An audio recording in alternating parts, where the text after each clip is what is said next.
안녕하세요. 자, 이번 시간에 이제 오늘 시험 봤던 제 61회 FAT 1급 기출문제풀이 이론, 실무 이론이죠. 이론 평가 문제를 확인해 보도록 하겠습니다.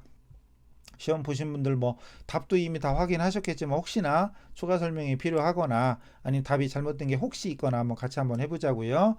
발생주의 회계, 우리 원래 회계가 발생주의죠. 옳지 않은 걸 찾아라. 발생주의 회계는 수익과 비용을 그 유출입이 있는 기간이 아니라 그 거래나 사건이 발생한 시점에 기간에 인식하는 것을 말한다. 중요하죠. 현금 유출입이 있는 걸 기준하는 건 현금주의입니다.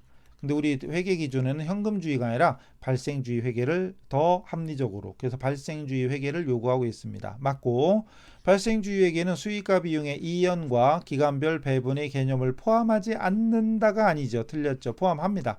이연과 예상, 수익과 비용의 이연 예상, 선급 비용, 선수 수익, 비수 수익, 미지급 비용, 이런 것들이 다 발생주의 회계이기 때문에 하는 거지. 만약에 현금주의였으면 현금 준 것만 비용이고 받은 것만 수익이니까 선급, 미지급 이런 거 따질 필요가 없어요. 감가상각 이런 것도 다 발생주의이기 때문에 합니다. 답이죠? 답이죠. 아무 이상 없고요. 현금 흐름표는 발생주의가 아니라 현금주의죠. 다른 재무제표는 다 발생주의지만 현금 흐름표는 말 그대로 현금이잖아요. 현금 흐름표만 현금주의입니다. 그리고 발생주의와 현금주의는 주된 차이는 수익과 비용을 인식하는 시점이 다르다. 현금주의는 현금 유출입이 있을 때, 발생주의는 사건이 발생했을 때. 중요한 거죠. 이상 없고요. 두 번째, 자, 다음 자료 토대로 23년 12월 말 재무상태표에 표시할 비유동부채 금액을 계산하면 얼마냐. 비유동부채에 해당되는 건 제일 중요한 건 사채가 있고요. 사채가 있고 그 다음 뭐 이슈? 장기자 붙은 거. 장기차입금이나 그리고 퇴직급여 충당부채 막 이런 게 있죠. 근데 여기는 이런 게 나오는구나. 여기 23년 3월 달에 차입했어요. 600만 원을. 근데 새끼줄이 다음과 같은데 24년 말, 25년 말, 26년 말인데 가만히 써보자. 23년 3월에 빌렸는데 24년 1년 이내 상환. 그리고 결산이 12월이잖아요. 여기서부터 1년 이내죠. 당연히 이건 유동이고 25년 3월이면 23년 현재 25년과 26년은 장기잖아요. 장기 차입금. 요게 진짜 장기예요. 그래서 비유동부채에 해당되는 거 요거 두 개. 그리고 퇴직금. 기말 현재 전 임직원이 퇴직해야 된다면 얼마를 줘야 될 것이냐 했을 때 퇴직금, 이게 바로 퇴직급여 충당부채잖아요. 이것도. 그럼 요거 200, 200, 400하고 이거 더하니까 3차리 아니라 38. 그죠? 3차리 아니라 38이죠. 참말로 3차리 아니라 38입니다. 자, 그래서 3,800만 원. 됐죠? 자, 여기 답이 다음 페이지구나. 답 3,800 이상 없죠? 됐어요. 이 1년 이내에 상환될 건 빼고, 그리고 매출채권으로 계상되는 금액이 월매냐 그래. 매출채권 외상매출금하고 받으러움이죠. 외상매출금 받으러움. 상품을 1000개를 5,000원씩이니까 500만 원이네요. 근데 그중에 현금 50만 원과 전자음을 수령하고 나머지는 2개월 후에. 이게 외상이죠. 그럼 현금 받은 것만 빼고 나머지가 매출채권 아니에요. 그 500만 원에서 50만 원 빼니까 450이지 뭐. 그죠? 450. 여긴 친절하게 분개까지 해놨네. 받으러움하고 외상매출금. 그죠? 이 매출채권은 요거 얘기하는 거죠. 이런 문제만 나왔으면 좋겠다. 그죠? 이런 문제는 거저먹기라고 느껴야지. 이것도 어려워요. 이러면 진짜 곤란해요. 공부 안 한 게요. 그 다음에 단기 대여금 관련된 자료이고 손익계산서에 계상할 계정 과목과 금액은 얼마냐? 여긴 손익계산서. 자, 3월 10날 대여금이 회수가 불가능하게 되었대. 오? 그리고 충당금이 있었대. 오, 이거죠. 좀 아까 했던 이 매출 채권이 만약에 대손되면 그냥 대손상각비라는, 글자가 왜 이래? 대손상각비라는 판매비와 관리비, 판관비잖아요. 835번. 근데 이건 대여금이죠. 매출채권이 아니죠. 이럴 때 쓰는 말이 이건 매출채권일 때고 이건 기타의 대손상각비잖아요. 그럼 대변에 단기 대여금, 그냥 대라고 쓸게요. 1000만 원이고 대여금 플러스 1번. 대여금이 몇 번인지 저도 몰라요. 대여금 플러스 1번에 대손충당금으로 먼저 메꾸어주죠. 300만 원. 그럼 나머지 700만 원을 기타의 대손상각비, 기타의 대손상각비. 매출채권이었으면 대손상각비, 기타채권, 매출채권이 아니면 기타의 대손상각비. 그게 답이 손익계산서로 가는 건 이거 영업의 비용.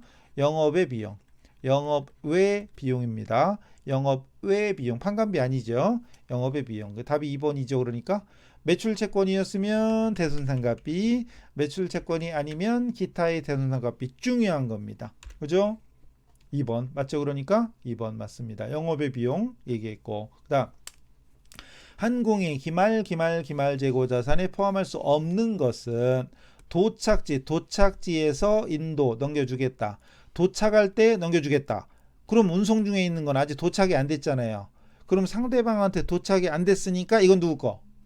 이건 매출자 거지. 매출자 건데 내가 한공이에요? 내가 한공인가 보지? 회사 이름이 없네? 회사 이름이 없어. 그죠? 포함할 수 없는 건데 이거 누구요? 누가 매입했대? 내가 매입했어? 이게 나야? 어쨌든 한공이라는 말이 빠졌어. 그러면 예전에 회사 이름이 잘못돼가지고 복수 정답 이런 식으로 한 게 있는데 어쨌든 이거는 내가 한공이야. 어쨌든 근데 내가 샀으니까 이건 매출자의 자산이라며요. 설마 이게 매입자기 아니 나겠지 나 한공이 나겠죠. 그럼 내가 매입한 거지. 그럼 어쨌든 나는 매입자지 매출자가 아니니까 내 거 아니요 이거죠. 내 거 아니야. 그게 결론은 답인 거지. 근데 한공이라는 이름이 난지 아닌지 여기 없어가지고 근데 그건 좀 억지죠. 이상 없고요. 도착지에서 인도하는 조건으로 내가 팔았어요. 내가 팔은 거지. 현재 운송 중이래. 미착품. 근데 팔았는데 상대방한테 도착이 안 됐어. 그러면 아직까지는 내 거야. 내 거죠. 내 겁니다. 즉 판매자의 재고자산. 여기서는 내가 판매자야. 내가 매출자. 1번에서는 매입자지만 2번에서는 매출자입니다. 내 거에 내 재고자산이 포함됩니다. 기말연재 수탁자는 부탁받은 사람이 보관 중인 위탁 상품. 그럼 이건 위탁 판매 상품을 다른 말로 적송품이라고 하죠. 적송품이라고 하고 내가 그럼 판매 위탁자가 되는 거죠. 내 거야, 내 거. 그리고 자금을 차입하고 담보 제공했다. 이것도 담보 제공했어도 내가 너 가져준 게 아니기 때문에 내 겁니다. 내 거야, 내 거. 2, 3, 4번은 다 내 겁니다. 내 거. 내가 항공이에요. 이상 없죠. 그다음 취득 후 지출하면 자본적 지출과 수익적 지출 그 얘기하는 거죠. 옳지 않은 거. 수익적 지출 즉 비용으로 처리할 것을 비용 처리할 걸 자본적 지출 즉 자산으로 처리하면 수익적 지출을 자본적 지출로 처리하면 비용이 줄죠. 비용을 적어야 되는데 안 적히니까 줄고 없어야 될 자산이 늘어나니까 자산은 늘고 이렇게 되죠. 그래서 순이익이 과소계상된다. 비용이 줄어드니까 비용이 줄어들면 이익은 과대계상이죠. 비용이 적어지면 이익은 과대계상되니까 1번 틀렸네. 답이네요. 답이죠. 그 다음 자본적 지출 자산 처리할 걸 비용 처리하면 쓸데없는 비용이 많아져서 이익은 적어지죠. 그죠? 이익은 적어지고 3번 수익적 지출을 자본적 지출로 처리하면 자산이 많아지죠. 자산 처리할 걸 비용 처리하면 비용이 많아지니까 당기순이익이 적어지고 이익이 적어지면 자본도 적어집니다. 아니 이익이 적어지는데 자본이 왜 적어지지? 이런 분들이 있어요. 이익이 적어지면 이익이 자본의 일부잖아요. 순이익도 자본의 일부고 주식회사는 이게 이익잉여금의 일부죠. 자본의 일부죠. 당기순이익이. 그래서 이익하고 자본은 같이 가는 겁니다. 이상 없습니다. 됐죠? 이상 없고 다음 문제. 이것도 뭐예요? 재무상태표고요. 재무상태표가 나오고 당기순이익을 물어봤어요. 당기순이익을 재무상태표에 물어봤다고 손익계산서가 아니고 희한하네. 자, 1월 1일 날 출자했대. 다른 말로 전문용어로 하면 기초자본이죠. 그 다음에 순이익 외에 다른 변동은 없었고 기말 자산부채가 다음과 같대요. 이럴 때 우리 생기초에 배웠던 재무상태표를 그리는 게 잽싸게. 현금 자산 300만 원이 한눈에 봐도 300이다 그럼 만 단위로 300. 외상매출금 자산 300. 설마 자산이 차변이고 부채와 자본이 대변이다. 이것까지 헷갈리진 않겠지 설마? 예, 설마? 그죠? 다시 300, 600. 그 다음 상품도 자산 600. 그 다음 선급금도 자산 300. 차변. 외상매입금 부채 300. 차입금 200. 부채니까 대변. 그리고 자본금. 이게 기초자본이 1000만 원이었어요. 이 상태에서 차변에서 대변을 뺀 나머지가 원래는 당기순이익입니다. 자, 자산 총액이 900, 1500, 1800이고 부채 총액이 500이면 자본, 기말 자본은 1300입니다. 그죠? 1300인데 기초 자본이 1000만 원이니까 자본은 300만 원이 되는 거예요. 300만 왜 또 없어? 갑자기 당황스럽게. 차입금이 220이네. 차입금이 220이네요. 죄송해요. 520. 520이면 1280. 큰일 날 뻔했네. 2번. 에? 280 여기가 왜 이래 여기가 280 300이 아니라 280이요. 죄송해요. 280. 여기가 1280이고 기말 자본이 1280이고 당기 순이익은 280입니다. 이렇게 기초 자본과 당기 순이익을 합한 것이 기말 미처분 이익여금. 자, 재무상태표. 재무상태표 열려 있네. 맨 밑에 가 봐요. 맨 밑에 가면 미처분 이익여금에 여기 당기순이익이 들어가 있잖아요. 여기 당기순이익이 잉여금 안에 당기순이익이 들어가 있어요. 이렇게 확인해도 됩니다. 암산이 여기 20원을 빼먹는 바람에 220만 원. 어쨌든 여기 4번이 답이 된 거예요. 그래서 우리 생기초 때 재무상태표 그리는 방법, 물론 이렇게 일일이 공식을 밑에 해설은 막 공식으로 썼잖아요. 기말자산 다 여기까지가 자산이죠. 여기까지가 이렇게 이게 기말자산.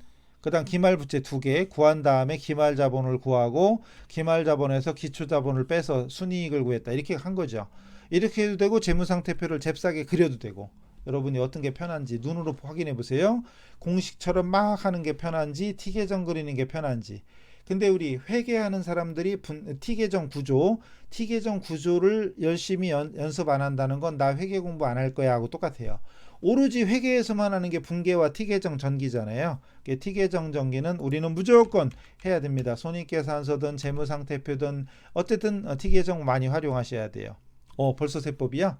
원가회계가 안 나오죠. AT니까 원가회계가 안 나옵니다. 자, 부가세법상 과세기간과 납세지에 대한 설명으로 옳지 않은 걸 찾으래요.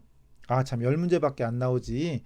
비대면 시험 되면서 15개가 아니라 10개잖아요. 8번이네 벌써. 어쨌든 사업 개시일 전에 사업자 등록을 한 경우 등록일로부터 그날이 속하는 과세기간까지 종료일까지를 최초 과세기간으로 한다. 등록하는 날부터 사업 개시가 몇 월인지 몰라도 그 전에 할 수 있다고 그랬죠. 그럼 그날 속하는 과세기간 종료일. 만약에 회기간 1기, 2기가 있는데 만약에 이 개업을 4월 오늘 저희 빨간 글씨 쉬는 날이 오늘 22일 토요일이었구나. 그럼 4월 22일 날 오늘 만약에 세무서는 문 닫았는데 그죠? 그 20날 했어요. 20날 했으면 4월 20일부터 과세기간 1기 종료일은 6월까지잖아요. 그럼 회계기간은 4월에서 6월 30일까지다 이거죠. 맞고. 건설업을 영위하는 법인인 경우에는 사업장이 건설 현장 소재지다. 자, 법인 사업장은 건설 현장 소재지. 현장은 자꾸 여기저기 바뀌잖아요. 회사는 하는데 건설을 여러 군데서 할 수도 있잖아요. 그럼 현장이 사업장이라고? 그건 이상하지. 그래서 법인일 때 사업장은 해당 법인 회사의 등기부상 소재지죠. 이거는 뭐 상식적으로 생각하고 건설 현장이 세 군데면 어떻게 할 거예요? 회사를 세 개로 쪼개? 사업자 등록을 세 개로 해? 그건 아니잖아요. 자, 답이고 부동산 임대업일 때 사업지는 부동산 임대업하고 매매업을 헷갈리면 안 되지. 임대업은 그 부동산은 그 자리에 놓고 임대 수익을 넣는 거죠. 그 부동산 소재지고요. 만약에 매매업이다. 매매업이면 부동산을 팔아버리면 끝이잖아요. 따라서 회사 해당 기업이에요. 주사무소예요. 그 기본서 꼭 보셔야 돼. 만약에 폐업할 때는 과세기간 개시일부터 폐업일까지. 만약에 오늘 4월 22일은 토요일이니까 21일자로 폐업을 했어. 폐업 신고했어. 그럼 1월 1일부터 4월 21일까지가 과세기간입니다. 물론 예정신고, 확정신고가 있겠지. 1월부터 3월이 예정이고 4월 1일부터 4월 21일까지가 확정 이렇게 되겠지만 어쨌든 과세기간은 1기와 2기가 있는 거니까 이상 없습니다. 넘어가고 다음 이것도 영세율 잘 나오죠. 영세율과 면세 시험에 잘 나옵니다. 영세율 수출 외화 획득 해외 어쩌고 딱 보이죠. 답 나온 나라 이게 답이고 토지는 그 자체가 면세고요. 국내 여객운송 국내 여객은 면세. 해외 외화 획득에 기여하는 게 영세율이죠. 자, 그 다음에 또 뭐요? 도매업이고 23년 1기 확정 때에 부가세 과세 표준을 계산하면 얼마냐? 부가세가 포함되어 있지 않고 세금계산서 등 서류는 적법하게 발급이 됐대요. 이 과세 표준을 회계로 따지면 매출액이다라고 생각하시면 됩니다. 매출액이다라고 생각하시면 됩니다. 그래서 외상 매출액 당연한 거죠. 과세 표준. 할부 매출했다. 이자 상당액이 포함되어 있다. 이자 상당액은 과세 표준에 포함되지 않는다? 포함되죠. 이자 상당액도 포함이 됩니다. 이자 상당액도 포함이 돼서 결국은 이 금액이 다 들어가는 거예요. 다 들어가는 겁니다. 그 다음 담보 제공. 담보로 제공하는 건 파는 게 아니니까 과세 표준 안 들어가요. 매출로 보랬잖아요. 매출. 그 다음 토지는 그 자체가 면세라고 방금 위에 나왔죠. 그 자체가 면세입니다. 면세니까 물어본 건 부가세 과세 표준이잖아요. 그러니까 면세 매출이 아니죠. 과세 매출이야. 그럼 이것도 안 들어가니까 요 두 개 2030만 원 2번이 답입니다. 그리고 끝이죠. 10번까지밖에 없어요. 그 다음 실무니까.